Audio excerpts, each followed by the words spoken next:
America के धरती से जोहार दोस्तों। तो आज की वीडियो में मैं बताने वाला हूं कि बिना प्रोफेशनल काम वाले लोग, मतलब जो नॉन स्किल्ड वर्कर है, वो अमेरिका कौन से वीज़ा में आ सकते हैं और उस वीज़ा की प्रक्रिया क्या होती है। तो वीडियो को आखिरी तक देखते रहना।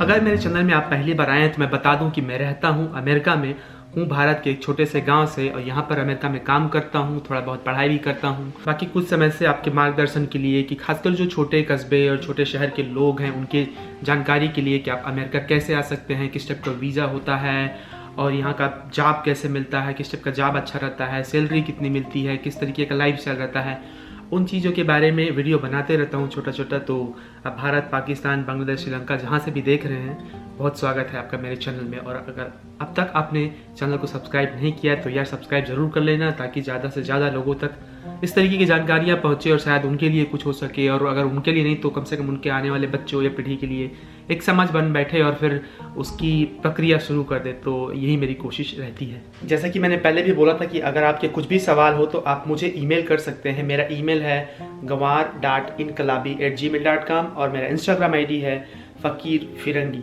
लेकिन मैं इंस्टाग्राम में बहुत एक्टिव नहीं रहता हूँ। मेरे करीबन 300 से 400 मैसेज उसमें पड़े हुए जिसका मैंने जवाब नहीं दिया है, तो इसे जवाब देना थोड़ा सा मुश्किल हो जाता है क्योंकि अमेरिका में दिन और रात का समय है। बाकी मैं मैसेज को पढ़ता हूँ कई बार और धीरे धीरे उन मैसेज का जवाब देने की कोशिश करता हूं। तो आप एक ही मैसेज को बार बार ना करें तो अच्छी बात होगी, थोड़ा धैर्य रखिए। आप एक बार पूछ देते हैं तो मैं बहुत ध्यान से जवाब देता हूं। आप में से बहुत लोगों को मैंने फ़ोन भी किया है, घंटों घंटों बात भी किया है, तो टाइम लगता है कई चीज़ों में और इतना टाइम भी देना पड़ता है और मैं देना चाहता हूँ आप लोगों को टाइम।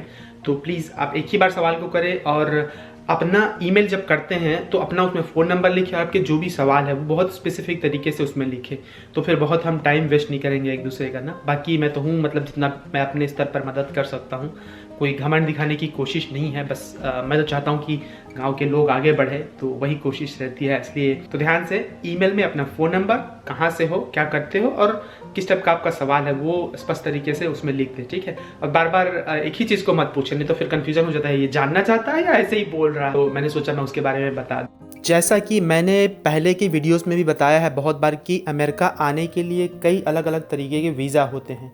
उन्हीं कई अलग अलग तरीके के वीज़ा में से एक वीज़ा होता है H-2B वीज़ा।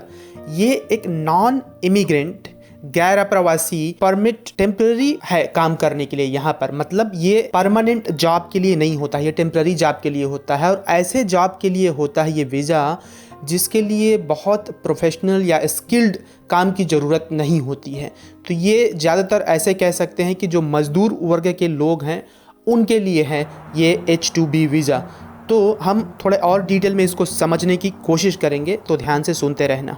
ये H-2B वीज़ा एक ऐसा प्रोग्राम है जिसमें जो अमेरिका की कंपनी है वो कंपनी बाहर के लोगों को यहाँ काम करने के लिए ला सकती है इस वीज़ा के अंतर्गत। तो इस वीज़ा में कृषि से संबंधित काम करने वाले लोग नहीं आ सकते हैं, तो इस बात को स्पष्टता से समझ लेना। कृषि से काम संबंधित, खेती किसानी काम करने यहाँ पर नहीं आ सकते हैं इस वीज़ा के द्वारा। इसलिए ये तो इस H-2B वीज़ा के लिए क्वालिफाई करने के लिए होता क्या है कि यहाँ की जो अमेरिका की कंपनी होती है उनकी भूमिका बहुत बड़ी होती है। तो इस वीज़ा के लिए एलिजिबल होने के लिए होना क्या पड़ता है कि यहाँ पर जो कंपनी होती है अमेरिका में, उनको यहाँ पर ये साबित करना होता है, जो यहाँ के USCIS डिपार्टमेंट है, जो लेबर डिपार्टमेंट है वहाँ पर, कि यहाँ अमेरिका में उस पर्टिकुलर काम के लिए, जिस काम के लिए बाहर से लोगों को लाया जा रहा है, यहाँ पर उसके काम करने के लिए लोग नहीं मिल रहे हैं और वो जॉब फिर भी अवेलेबल है। तो इस वीज़ा के लिए कौन एलिजिबल है या कैसे उनको लाया जाता है, उसके लिए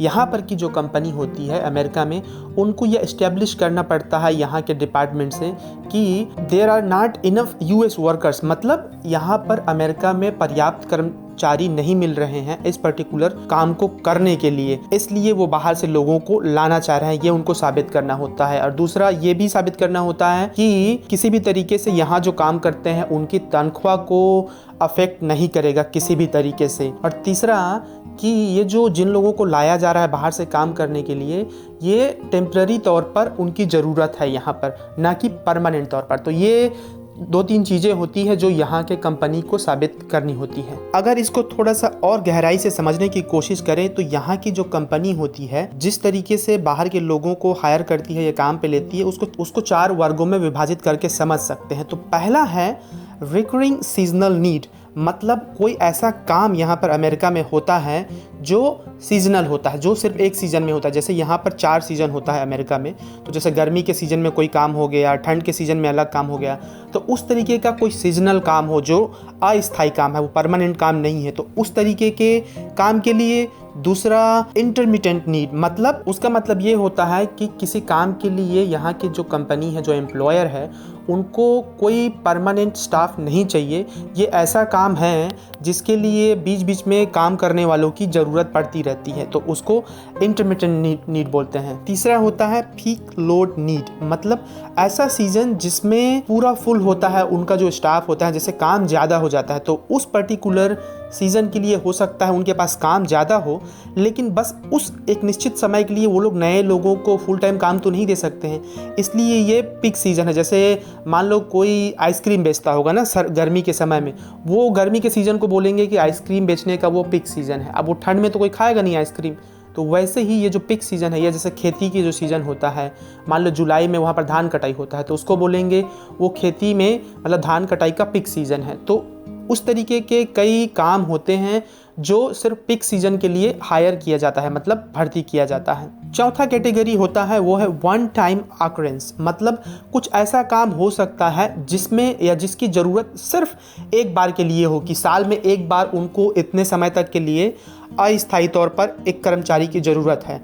तो वैसे काम बहुत सारे काम होते हैं जिस काम को यहाँ पर किया जा सकता है। तो वैसे बहुत सारे काम होते हैं जो सिर्फ एक ही बार में या एक ही बार के लिए काम की ज़रूरत होती है, तो उसको वन टाइम ऑकरेंस टाइप के काम के कैटेगरी में रखा जा सकता है। तो यहाँ की जो एजेंसी होती हैं, जो कंपनियाँ होती हैं, उनको ये जो डिपार्टमेंट ऑफ लेबर होता है अमेरिका में, वहाँ पर पहले एक फॉर्म सबमिट करना पड़ता है, उसको I-129 बोलते हैं। तो वो आपको नहीं करना पड़ता है जो काम के लिए अप्लाई कर रहे हैं, बल्कि यहाँ की जो कंपनी होती है उनको करना पड़ता है कि किसी भी तरीके से मतलब यहाँ पर उनको कर्मचारी की ज़रूरत है और वो किसी तरीके से अमेरिका के जो वर्कर हैं उनको अफेक्ट नहीं करेगा, उनकी कमाई को, और मतलब उन्होंने पर्याप्त रूप से यहाँ पर देखा है, काम करने वालों के लिए खोजा है लेकिन नहीं मिला है, तो ये इसलिए उनको यहाँ पर से सर्टिफिकेट लेना पड़ता है। और आखिर में आपको H-2B वीज़ा के लिए अप्लाई करना पड़ता है, आप जिस देश में रहते हैं वहाँ से।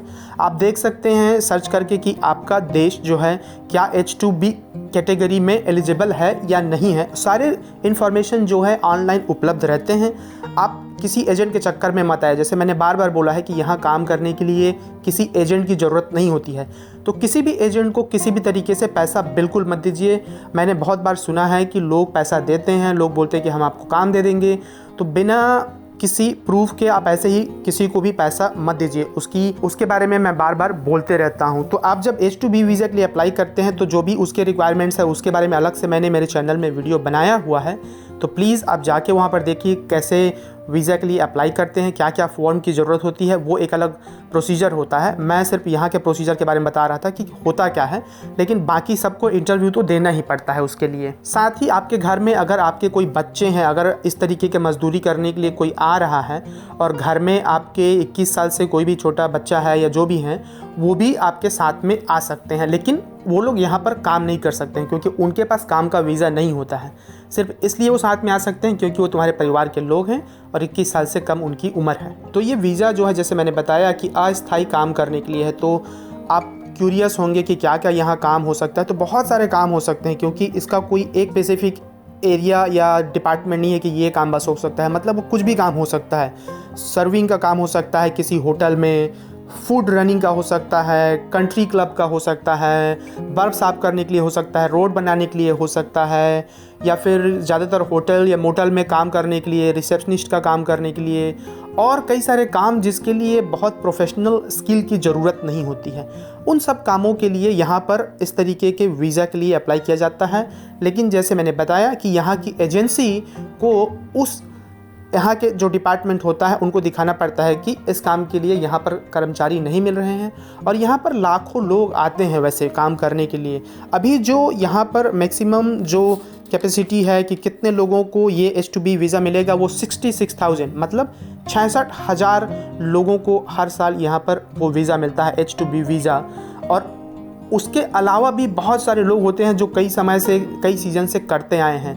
तो अगर एक बार आपका यहाँ के कंपनी से संबंध स्थापित हो जाता है तो कई बार वो लगातार हर सीज़न में उनको हायर करते रहते हैं। मैं बहुत लोगों को मैंने देखा है। वैसे एक और बात मैं क्लियर कर दूं कि मेरी कोई कंपनी नहीं है, ना मैं किसी को हायर कर सकता हूं, बस मैं इन्फॉर्मेशन दे रहा हूं। तो प्लीज़ आप उस बात को ध्यान रखना कि मैं किसी को जॉब वीज़ा या कुछ नहीं दिलवा सकता हूं, ना कोई इंडिविजुअल आपको दिलवा सकता है। अगर कोई कह रहा है कि मैं दिलवा सकता हूँ तो इतना जान लो कि आपको वो बेवकूफ़ बना रहा है, आपसे पैसा लेना चाह रहा है। यहाँ पर कोई घूस वूस नहीं लगता, इसलिए आप डायरेक्ट कुछ भी जॉब है वो सारा चीज़ आप ऑनलाइन में सर्च कर सकते हैं। अगर आपको नहीं पता है तो कई सारी कंसल्टेंट कंपनियाँ होती हैं जो प्रोफेशनल हैं, जो जिनका मतलब लाइसेंस होता है ये सब करने के लिए, तो आप उनसे संपर्क कर सकते हैं। लेकिन बिना काम के मिले या किसी भी तरीके से पैसा मत देना किसी को।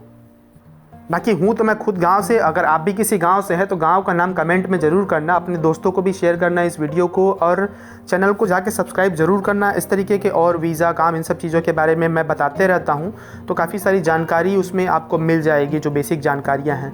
तो जहाँ तक बात तनख्वाह की है कि इन सब कामों के लिए तनख्वाह कितना मिलता होगा इन अस्थायी काम के लिए, तो वो डिपेंड करता है कि किस तरीके का काम है। जैसा कि मैंने एक वीडियो बनाया था, आप जाके देख सकते हैं कि यहाँ पर मिनिमम सैलरी कितनी मिलती है किसी भी काम के लिए। हर राज्य में एक अलग से मिनिमम सैलरी होती है उस राज्य विशेष के लिए। तो यहाँ पर जैसे मैं जिस राज्य में रहता हूँ मैसेच्यूसेट्स में, वहाँ पर तकरीबन $12 से $13 एक घंटे का मिलता ही है। सबसे कम उतना देना ही पड़ता है किसी भी एम्प्लॉई को जो तुमको हायर कर रहे हैं। तो वो तकरीबन लगभग 800 से 900 रुपये के बीच में होता है एक घंटे का। बाकी कितने घंटे का काम है उस आधार पर तुम अपना अनुमान लगा लोगे कितना तनख्वाह मिलेगा उसको।